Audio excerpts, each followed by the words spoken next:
పట్టుకొని అందరూ కూడా బయలుదేరుతూ మట్టలాదివారాన్ని కలిగి ఉన్నారు. ఇది ఎందుకు జరుగుతూ ఉంది అంటే ఒక మాట ఇక్కడ రాయబడింది. ఇప్పుడు చదివినటువంటి లేఖన భాగంలో 21-4 వచనంలో ప్రవక్తల వలన చెప్పబడినది నెరవేరునట్లు ఇది జరిగెను. ప్రవక్తలు ప్రవచించారు. ప్రవక్తలందరూ కూడా ప్రవచించారు. ప్రవచించినటువంటి ప్రవచనం మేరకు ఇవన్నీ కూడా జరుగుతూ ఉన్నాయి. గనుక ప్రవచించినటువంటి ప్రవక్తలను మనం ఒకసారి జ్ఞాపం చేసుకుంటే ప్రవచించిన తన యొక్క అమూల్యమైనటువంటి ఉద్దేశం చాలా స్పష్టంగా ఉంది. వాటిని మనము జ్ఞాపం చేసుకోవడం నేర్చుకోవాలి. ఎందుకు అంటే ఆయన తనకిష్టమైనటువంటి ఒక వాహనం లేక చెప్పాలి అంటే ఒక నడిపింపు ఎలాంటిది అని మనము గమనిస్తే చాలా స్పష్టంగా ఉంది. ఆయన నడక ఎలా ఉంది అంటే చాలా ఇక్కడ మనం చదివినాం ఆ మాట ఏమని 5వ వచనంలో ఇదిగో నీ రాజు సాత్వికుడై గాడిదను భారవాహక పశువు పిల్లనైన చిన్న గాడిదను ఎక్కి నీ వద్దకు వచ్చుచున్నాడని సియోను కుమారుతో చెప్పుడి. ఈ గాడిదను ఒకసారి మనం గమనిస్తే గాడిద యొక్క స్వభావం ఎలా ఉంటుంది అని మనం ఒకసారి జ్ఞాపం చేసుకుంటే గాడిదలో ఉన్నటువంటి స్వభావం ఏంటిది అంటే దీనత్వము, సాత్వికము. ఏముంది? దీనత్వము, సాత్వికము. మన దేవుడు దీనుడు, సాత్వికం గలవాడు. యేసు ప్రభు అంటాడు, నేను దీనుడను, సాత్వికం గలవాడను. మీరు నా యొద్దకు వచ్చి నా కాడి ఎత్తుకొని నా యొద్ద నేర్చుకునుడి అంటాడు మత్తయి సువార్త 11:29. గనుక మనం అది నేర్చుకోవటానికి ప్రయత్నించాలి. ప్రయత్నించటంలే, ఎత్తుకోవటంలే, కాడిని ఎత్తటంలే మనం. కాబట్టి ఆయన మన దగ్గరికి వచ్చాడు. కాడి మోయడం లేదు, మీరు నేర్చుకోవటం లేదు, గనుక నేను మీకు నేర్పడానికి వచ్చాను అని చెప్పి యేసుక్రీస్తు ప్రభుల వారు మన మధ్యకు వచ్చాడు. వచ్చిన తన అమూల్యమైనటువంటి ఉద్దేశాన్ని నెరవేర్చాలని ఇష్టపడ్డాడు. ఏంటిది? ఆ కాడి మనం ఎత్తుకొని నడవాలి. అయితే దాన్ని బట్టి ఆ కాడిని ఎత్తుకొని నడవటం వల్ల ఎక్కడికి మనం ఏతించాలి? యెరూషలేముకు ఏతించాలి. నూతన యెరూషలేములో మనం ప్రవేశించాలి. యేసుక్రీస్తు ప్రభుల వారు నిజంగా తన యొక్క నూతన స్థితిని మనకు బయలుపరచడానికి లేఖనాల ప్రకారము లేక ప్రవక్తలు ప్రవచించినటువంటి ప్రవచనాల ప్రకారము యేసు ప్రభు ఈ లోకానికి వచ్చాడు. ఆయన పుట్టుకది ప్రవచనమే, ఆయన జీవితము ప్రవచనమే, ఆయన ఈరోజు నిజంగా యెరూషలేము ప్రవేశము ప్రవచనమే. గనుక అక్కడ రాయబడిన మాట ఏంటంటే ప్రవక్తల వలన చెప్పబడినది నెరవేరునట్లు ఇది జరిగెను. ప్రవక్తల ద్వారా చెప్పబడింది. ఏమని? ఆయన ఈ రీతిగా వస్తాడు. కాబట్టి మనమంతా ఏం చేయాలి? ఓపిక కలిగి కనిపెట్టాలి.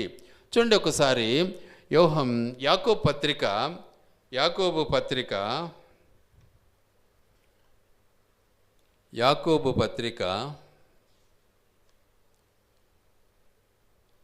5వ అధ్యాయం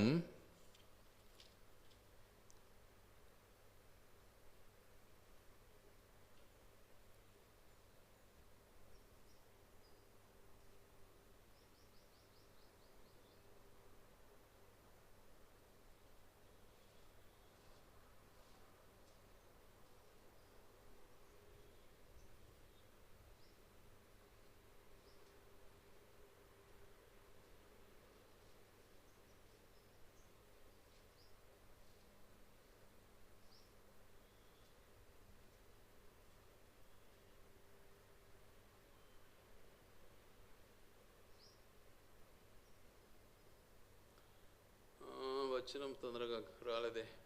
నా సహోదరులారా,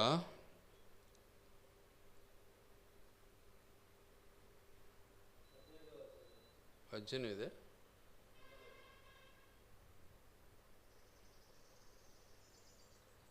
10 10 నా సహోదరులారా, ప్రభునామమున బోధించిన ప్రవక్తలను శ్రమానుభవమును ఓపికను మాదిరిగా పెట్టుకొనుడి. ఈరోజు ఎంతోమంది భక్తులు ప్రాణత్యాగాలు జరుగుతూ ఉన్నాయి, చేస్తూ ఉన్నారు, చంపబడుతూ ఉన్నారు. చంపుతారే అని సేవ చేయకుండా ఉన్నారా? పారిపోలే. సో యేసు ప్రభు నిజంగా ఈ లోకంలోకి వచ్చాడు, సిలువ వేయబడతాడు అని ఆయనకు బాగా తెలుసు. కానీ ఆయనేమి భయపడలే, ఓపిక కలిగి ఉన్నాడు, సహనం కలిగి ఉన్నాడు. సహోదరులారా, ప్రభు నామమున బోధించిన ప్రవక్తల ప్రయాసము అంటాడు. ప్రవక్తలను శ్రమానుభవమునకును ఓపికకును మాదిరిగా పెట్టుకోండి. సహించిన వారిని ధన్యులను కొనుచున్నాము కదా. మీరు యోబు యొక్క సహనమును గూర్చి వింటిరి. ఆయన ఎంతో జాలియు కనికరమును గలవాడని మీరు తెలుసుకొని ఉన్నారు. యోబును సాదృశ్యంగా పెట్టాడు, యేసు ప్రభువును సాదృశ్యంగా పెట్టాడు, ప్రవక్తలను సాదృశ్యంగా పెట్టాడు, ప్రాణత్యాగం చేసే తన యొక్క దైవ సేవకులను సాదృశ్యంగా పెట్టాడు, శిష్యులను సాదృశ్యంగా పెట్టాడు మనకు. కాబట్టి మన జీవితంలో ఈ యొక్క ప్రవచనానుసారమైనటువంటి బ్రతుకును మనం కలిగి ఉండాలన్నది దేవుని యొక్క ఉద్దేశం. అట్టి తన యొక్క ఉద్దేశం మేరకు జరగవలసిన స్థితి ఏది ఏ సమయంలో జరగాలో మనకైతే తెలియదు, కానీ అది దేవునికి బాగా తెలుసు. అందుకే ఒక మాట వాక్య భాగంలో ఏమనింది అంటే, అపోస్తుల కార్యములు 3వ అధ్యాయం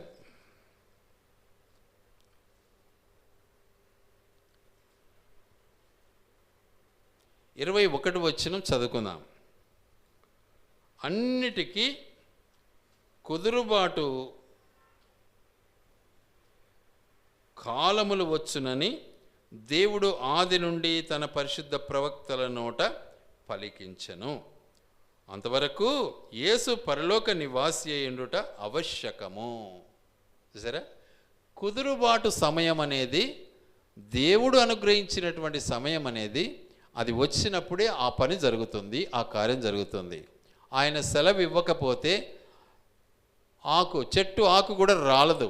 ఆయన సెలవు ఇవ్వకపోతే మనిషి రాలడు. ఆయన ఆజ్ఞ ఇవ్వకపోతే మనిషి పుట్టడు. ఆయన ఆజ్ఞ ఇవ్వకపోతే ప్రపంచం లేదు. కాబట్టి ఆ సమయము, తన యొక్క కుదురుబాటు సమయం అనేది తప్పకుండా దేవుడు ఇవ్వాలని ఇష్టపడ్డాడు, ఇస్తాడు. ఆ సమయం కొరకు మనం ఏం చేయాలి? వేచి చూడాలి. చాలామంది చాలా తొందరపడతారు. ఎందుకు? ఏమంటారు, ఉద్రేకం అలా ఉంటుంది. ఓపికలు ఉండవు. ఇంతసేపా ఇంకానా, తొందరగా నన్ను నీళ్ళ ముంచు అంటుంటారు కొందరైతే. అట్లా కాదు. ఎందుకంటే సైతానుడు ఆ విధంగా నిన్ను ప్రేరేపిస్తాడు. తన యొక్క స్థితిగతిని సంపూర్ణంగా దేవునికి అప్పగించుకున్న తర్వాతనే మనము ప్రభువులో కొనసాగలం. అంతేగాని మనము అది లేకుండా ప్రభువులో కొనసాగటానికి వీలు లేదు. గనుక ఆ కుదురుబాటు సమయము ఆసన్నమైంది. ఎక్కడికి వచ్చాడు యేసు ప్రభు? ఇప్పుడే మనం చదివాం. ఏమన్నాడు అక్కడ? మొదటి వచనం, యెరూషలేమునకు సమీపించి ఒలివ చెట్ల కొండ దగ్గర ఉన్న బేత్పగేకు వచ్చినప్పుడు యేసు తన శిష్యులు 2 చూచి, మీ ఎదుటనున్న గ్రామమునకు వెలుడి. వెళ్ళగానే కట్టబడి ఉన్న ఒక గాడిదయు దానితోనున్న ఒక గాడిద పిల్లయు మీకు కనబడును. వాటిని విప్పి నా యొద్దకు తోలుకొని రండి అన్నాడు. యెరూషలేమునకు సమీపించి ఒలివ చెట్ల కొండ దగ్గర వచ్చినప్పుడు, అక్కడున్న బేత్పగేకు వచ్చినప్పుడు, బేత్పగే అనేది ఒక స్థలం, ఒక గ్రామం ఆ రోజుల్లో. మరి ఇప్పుడు గ్రామంగా ఉందో సిటీగా ఉందో మనకు తెలియదు, ఎందుకంటే మనమైతే పోయి చూడలే. బేతనీ అది కూడా ఒక గ్రామమే, అయితే ఇప్పుడు అది గొప్ప సిటీ అయి ఉంటుంది. అలాగే ఆ బేత్పగే అనే గ్రామానికి వచ్చినప్పుడు అక్కడ ఉన్నటువంటి ఎదురుగా ఉన్నటువంటి గ్రామానికి వెళ్ళి అక్కడ నుంచి ఏం చేయాలి? ఇప్పుడు మీరు ఒక గాడిద కట్టబడి ఉంది, గాడిద పిల్ల ఉంది, వాటిని తోలుకొని రండి, విప్పుకొని తీసుకొని రండి అన్నారు. అక్కడ ఉన్నటువంటి ఓనర్ ఎవడో కూడా అడుగుతాడు కదా, అడుగుతాడు, ఎవరు విప్పుతున్నారు, ఏంటి దొంగలా అంట. కానీ ఏం చెప్పాలి? ఇవి మా ప్రభువుకు కావలసి ఉన్నవి అని చెప్పండి అన్నాడు. ఇవి ఏం కావాలి? మా ప్రభువుకు కావలసి ఉన్నవి అన్నాడు. వారు అడిగిన ఎడల అవి ప్రభువునకు కావలసి ఉన్నవని చెప్పవలను. వెంటనే అతడు వాటిని తోలి పెట్టునని చెప్పి వారిని పంపాను. కాబట్టి ప్రభుకు కావాలండి ఇవి, మాకు కాదు అన్నాడు. ఓకే, ఏం నోరెత్తలే. అయితే ఆ యొక్క బేతనియా అనే గ్రామము, బేతనీ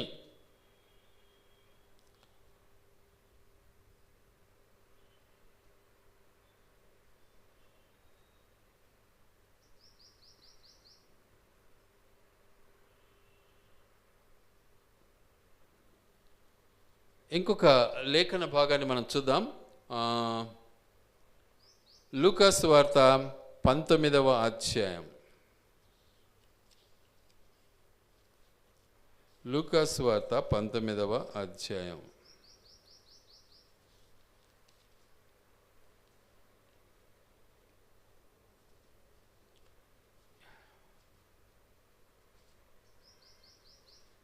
ఇరవై 29వ వచనం చదువుకుందాం. ఆయన ఒలీవ కొండ దగ్గరనున్న బేత్పగే, బేతనియా అనుగ్రామముల సమీపమునకు వచ్చినప్పుడు తన శిష్యులనిద్దరిని పిలిచి, మీరు ఎదుటనున్న గ్రామునకు వెలుడి, అందులో మీరు ప్రవేశించగానే కట్టబడి ఉన్న ఒక గాడిద పిల్ల మీకు కనబడును, దాని మీద ఏ మనుషుడును ఎన్నడను కూర్చుండలేదు, దానిని విప్పి తోలుకొని రండి అన్నాడు. చూసారా ఏమేం గ్రామాలు? బేతనియా, బేత్పగే. బేతనియా అనే గ్రామము పరిస్థితి ఏంది అంటే, అక్కడ ఏముంటుంది అంటే, చెప్పాలి అంటే ఖర్జూరపు చెట్ల స్థలం, అది ఖర్జూరపు చెట్లు. అలాగే ఇక బేత్పగే అనే గ్రామము చెప్పాలి అంటే అంజూరపు చెట్ల గ్రామం. అది బేత్పగే అంటే అంజూరపు పండ్లు, బేతనీ అంటే ఖర్జూరపు పండ్లు. ఆ గ్రామాల యొక్క పరిధి అది. గనుక అక్కడి నుంచే మనకి ఇప్పుడు ఇక్కడికి అంతా వచ్చేది ఎక్కువగా, మనం కొనేది అదే. గనుక ఆ గ్రామాలకు వెళ్ళండి, చెప్పండి ప్రభువుకు కావాలి. ఎందుకు అంటే దేవుడు ఇష్టపడి ఉన్నాడు, దేవునికి అవి ఇష్టమై ఉన్నవి. అందుకే ప్రవచించినటువంటి ప్రవచనాన్ని మనం ఇప్పుడు నెరవేర్చబడటం మనం చూస్తూ ఉన్నాం. ఏమని ప్రవచించారు చూద్దాం ఒక్కసారి. జకర్యా గ్రంథం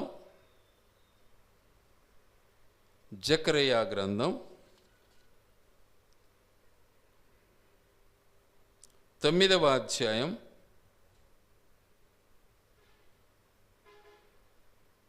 9వ వచనం చదువుకుందాం. సియోను నివాసులారా బహుగా సంతోషించుడి, యెరూషలేము నివాసులారా ఉల్లాసముగా ఉండుడి.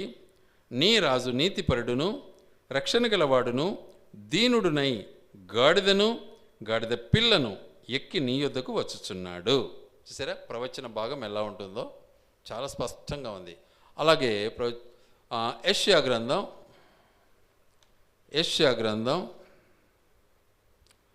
62వ అధ్యాయం. యెషయా గ్రంథం 62వ అధ్యాయం 11వ వచనం కూడా చదువుకుందాం. ఆలకించుడి, బూదిగంతముల వరకు యెహోవా సమాచారము ప్రకటింప చేయుచున్నాడు. ఇదిగో రక్షణ నీ యొద్దకు వచ్చుచున్నది, ఇదిగో ఆయన ఇచ్చు బహుమానము ఆయన యొద్దనే ఉన్నది. ఆయన ఇచ్చు జీతము ఆయన తీసుకొని వచ్చుచున్నాడని సియోను కుమార్తెకు తెలియచేయుడి.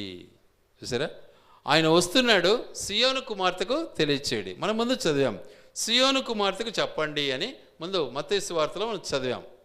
సియోను కుమార్తె నిజంగా యెరూషలేము కుమార్తెలారా, సియోను కుమార్తెలారా. జకర్యాలో మనం చదివాము ఇప్పుడే. జకర్యాలో ఏమన్నాడు? సియోను కుమార్తెలారా, యెరూషలేము కుమార్తెలారా అంటాడు. ఏం చేయమంటున్నాడు? మీరు ఉల్లసించండి, ఆనందించండి, సంతోషించండి కదా అంటాడు కదా. చూడండి, యెరూషలేము నివాసులారా ఉల్లాసముగా ఉండుడి, నీ రాజు నీతిపరుడును రక్షణ గలవాడును దీనుడునై గాడిద పిల్లను ఎక్కి నీ వద్దకు వచ్చున్నాడు. కాబట్టి దేవుని యొక్క ఉద్దేశము మనం ఆయన బిడలము, ఆయన యొక్క ఔన్నత్యాన్ని మనం చాటాలి.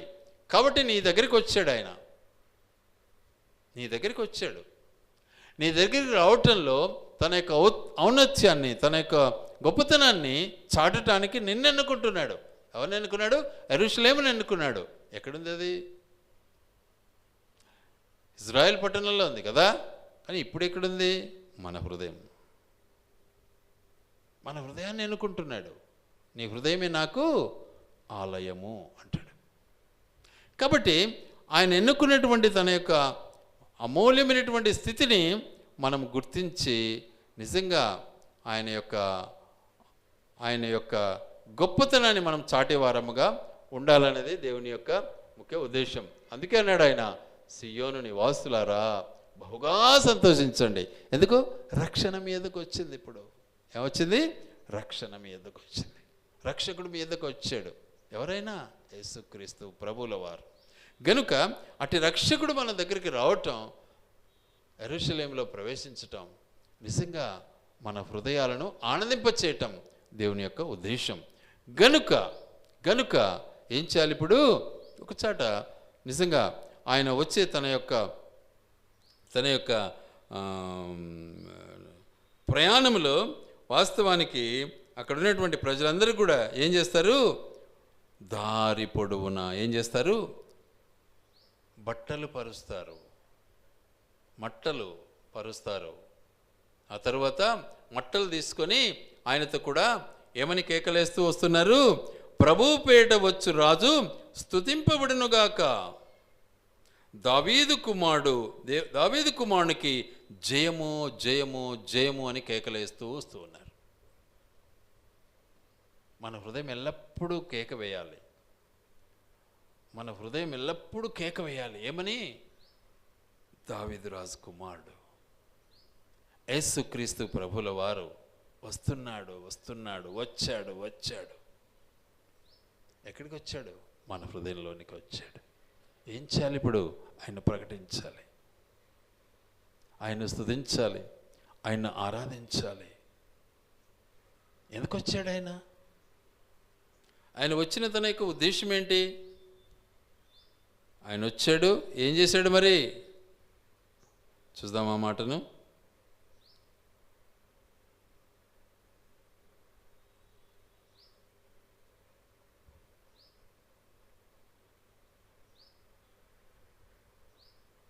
ఆయన ఏం చేశాడు తెలుసా?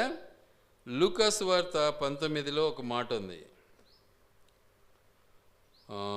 45-46 చదువుకుందాం.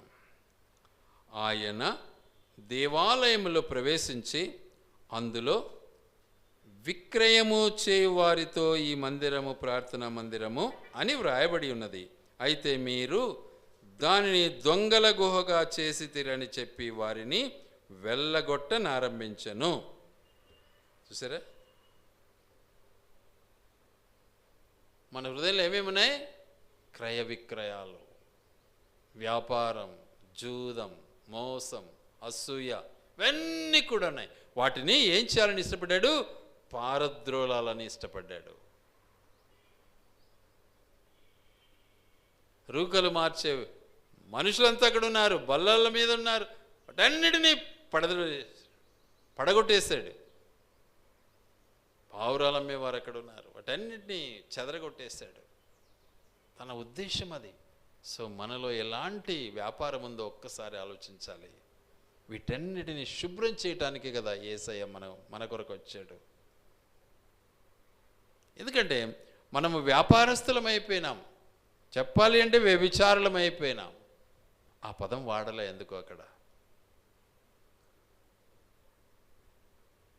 అసూయపురులం అయిపోయినాం, అసలు దేవుని తెలుసుకోలేకనే పోతూ ఉన్నాం. కనుక యూదా గోత్రంలో జన్మించడానికి ఇష్టపడ్డాడు. యూదుల రాజుగా ఆయన పరిగణించబడ్డాడు. రాజుగా ఈ లోకానికి వచ్చాడు, రాజ్యమేలాడు. యూదా గోత్రము స్తుతింపదగినటువంటిది. యూదా అనగా అర్థము స్తుతించుట. కాబట్టి యేసుక్రీస్తు ప్రభుల వారు స్తుతింపయోగ్యుడుగా ఈ లోకానికి వచ్చాడు. ఆయన్ను స్తుతిస్తున్నారు, ఆరాధిస్తూ ఉన్నారు, పూజిస్తూ ఉన్నారు, కేకలేస్తూ ఉన్నారు. మన జీవితంలో మనం అది జ్ఞాపం చేసుకోవాలి, అర్థం చేసుకోవాలి. వాటిని బట్టి మనము నడవటం నేర్చుకోవాలి. వాటి ప్రకారం మనం నడిచినట్లయితే ఎల్లప్పుడూ మనం నిరీక్షణ కలిగినటువంటి వారముగా ఉండగలము.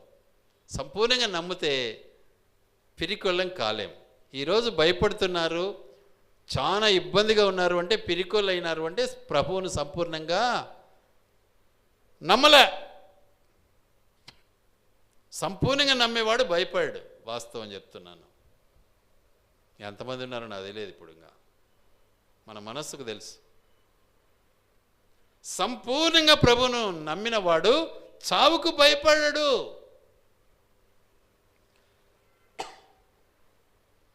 ఈరోజు ఎంతో పిరికి పందలాగా ఉండేవారు ఎంతో మంది ఉన్నారు. నేను కూడా ప్రభు నమ్మినాను అంటారు, కానీ పెద్ద మోసం అది. శిష్యులు కూడా ఆ రోజు పారిపోయారు, కానీ ధైర్యం తెచ్చుకున్నారు. ఏమన్నాడు? నేను లోకమును జయించి ఉన్నాను, కాబట్టి ఏం చేయాలి ఇప్పుడు? మీరు ధైర్యం తెచ్చుకోనండి. గనుక అట్టి ధైర్య సాహసాన్ని శిష్యులుగా అనుభవించారు, హతసాక్షులయ్యారు. ఈరోజు సంపూర్ణముగా ప్రభువులో ధైర్య సాహసాలతో సంపూర్ణ హృదయులై అనుసరించి అనుభవించేవారు ఏమాత్రం కూడా వెనకంచ వేయరు. చూస్తున్నారు కళ్ళతో, కళ్ళకు కట్టినట్లున్నాయి ఈ సత్యాలన్నీ. అలాంటి దైవజనులు మరణానికి భయపడరు. ఈరోజు మరణానికి భయపడి చాటును ఉంటున్నారు, దాక్కుంటున్నారు అంటే యేసు బిడ్డలు కాదు, సైతాను బిడ్డలు. అది విషయం. కాబట్టి యోబు తన జీవితంలో ఏమన్నాడు? నేను వచ్చేటప్పుడు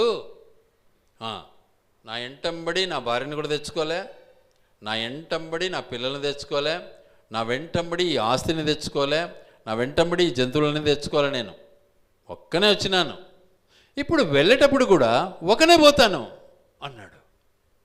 ఇవన్నీ లోకంలో జీవించినంత కాలము దేవుడు మనకిచ్చిన గొప్ప భాగ్యం, అంతే. వాటిని అనుభవించాలి, ప్రభు కొరకు జీవించాలి. అది మనం నేర్చుకోవాలి. అది చేయటంలే, అది చేయక నానా విధాలుగా తంటాలు పడుతూ ఉన్నాం మనమంతా. వాటిని బట్టి దేవుడు ఎంతో బాధపడుతూ ఉన్నాడు, ఎంతో శ్రమ పడుతూ ఉన్నాడు, ఎంతో గాయపరచబడుతూ ఉన్నాడు, తన హృదయాన్ని నొచ్చుకుంటూ ఉన్నాడు. కాబట్టి ప్రభు అయినటువంటి యేసుక్రీస్తు యొక్క తన ఉద్దేశాన్ని మన పట్ల నెరవేర్చడానికి ఈ లోకానికి దిగి వచ్చాడు. ప్రవచనాల మేరకు, ప్రవక్తలు ప్రవచించినటువంటి ప్రవచనం మేరకు ఆయన యెరూషలేము ప్రవేశాన్ని కలిగి ఉన్నాడు. మార్గ మధ్యంలో బెత్నియా, బెత్పగే అనే గ్రామాలను సందర్శిస్తూ అక్కడికి వెళ్ళడం ప్రారంభించాడు. ఇది ఈనాటి యొక్క చరిత్ర. ఇంకా ఉంది. అయితే నా తండ్రి ఇల్లు ఏమంటున్నాడు? ప్రజలందరికీ ప్రార్థనా మందిరం అనబడును అన్నాడు. మన ఇల్లు ఎలా ఉంటాయి? కసువు కూడా ఊడ్చుకోం మనం చాలా వరకు. ఇళ్ళల్లో రోతగా పెట్టుకుంటాం. శుభ్రంగా ఉండాలి. మన ప్రభువు నివాసం చేయాలి మనతో. నేర్చుకోవాలి సత్యం. క్రైస్తవ జీవితం అదే. మనము ప్రభువులో కొనసాగటానికి, ప్రభువులో జీవించటానికి మన యొక్క దేహము, మన గృహము, మన హృదయము శుభ్రంగా ఉండాలి. ఆయన మనతో జీవించాలి. ఆయన పరిశుద్ధుడు. ఆయన బిడ్డల మనము పరిశుద్ధంగా ఉండాలి. మనము కంపు కొట్టుకుంటూ ఉంటాం, మన ఇల్లు కంపు కొడుతూ ఉంటుంది, శుభ్రతే ఉండదు. మనకు ఏం ప్రయోజనం? అందుకే ఆయన అన్నాడు, ఇది నా తండ్రి ఇల్లు. ఇందులో మీరు ఏం చేస్తున్నారు? వ్యాపారాలు చేస్తున్నారు. కొరడా తీసుకొని వాంచి పారేశాడు. పరిగెత్తిపోయినారంతా. దేవునికి కోపం రాదా? వస్తుంది. అందుకే ఒక మాట చదివాం. ఏమని చదివాం తెలుసా? అది అపోస్తుల కార్యంలో ఒక మాట చదివాం మనం. ఏమని చదివాం? సమయము ఏమంటాడు అక్కడ? అన్నిటికీ కుదురుబాటు కాలము వస్తుంది అన్నాడు. ఏ సమయం ఎక్కడికి రావాలో అక్కడికి వస్తుంది. ఆ సమయం అది పనిచేస్తుంది. అదనమాట కుదురుబాటు కాలం. అది వచ్చింది. యెరూషలేం ప్రవేశించాడు యేసుక్రీస్తు ప్రభు. ఏం చేశాడు? తరిమేశాడు. అందరూ పారిపోయినారు. రూకలు గీకలన్నీ చల్లచెదరైపోయినాయి. బల్లలన్నీ పడిపోయినాయి. పావురాలన్నీ వెళ్ళిపోయినాయి. వ్యాపారాలన్నీ పారిపోయినాయి. గనుక మన మధ్యకు వచ్చిన తన యొక్క అమూల్యమైనటువంటి తన ఉద్దేశం ప్రజలందరూ ఆయన వాక్యమును వినుటకు ఆయనను హత్తుకొని ఉండిరి. కనుక ప్రజలందరూ ఏం చేశాడు? ఆయన చెప్పే మాటలు వింటున్నారు, ఆయన హత్తుకుంటూ ఉన్నారు.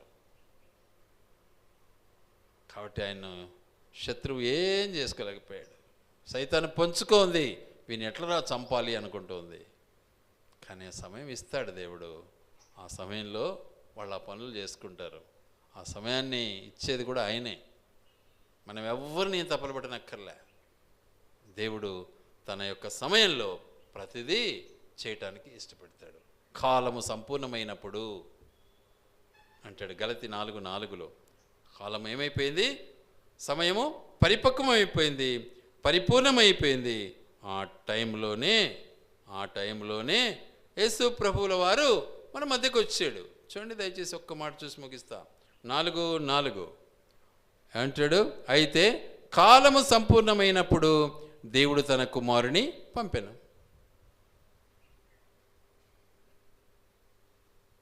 కాబట్టి స్త్రీ ద్వారా పుట్టాడు కనుక మనమంతా ఇప్పుడు ఏమైపోయినాం? ఆయనకు దత్తపుత్రులం అయిపోయాం. గనుక యేసుక్రీస్తు ప్రభువుల వారు మన కొరకు వచ్చాడు, మన కొరకు దిగి వచ్చాడు. మన యొక్క హృదయ అలంకరణ మనం కలిగి ఉండాలన్నటువంటి తన ఉద్దేశాన్ని సంపూర్ణంగా బయలుపరిచాడు. అందుకే ఇంకో మాట జ్ఞాపం చేస్తాను, దయచేసి ఆలకించండి. ఏమంటాడు జకర్యా 9:12? బంధకములలో పడి ఉండియో నిరీక్షణ గలవారులారా, మీ కోటను మరలా ప్రవేశించుడి, రెండంతలుగా మీకు మేలు చేసేదనని నేడు మీకు తెలియచేస్తున్నాను. రెండంతల మేలు మనకు చేయాలని దేవుడు ఇష్టపడ్డాడు. మన దగ్గరికి వచ్చాడు. ఆ మేళ్లను మనం పొందాలి. నరకానికి వెళ్ళకూడదు. చస్తే ఈరోజు చస్తాము, కానీ పరలోకం వెళ్తాం కదా. ఈ లోకాన్ని ఆశించి ఈ లోక జీవితానికి మనము బానిసలమైపోతే పరలోకం వెళ్ళలేం కదా. ఏం ప్రయోజనం? కాబట్టి ధైర్యాన్ని, సాహసాన్ని కలిగి ఈ లోకాన్ని నిజంగా దూరం చేసుకొని పరలోక రాజ్యానికి సన్నిహితులం అవుదాం. దేవుడి మాటలు ఆయన వినికిడిలో దీవించి ఆశీర్వదించునుగాక.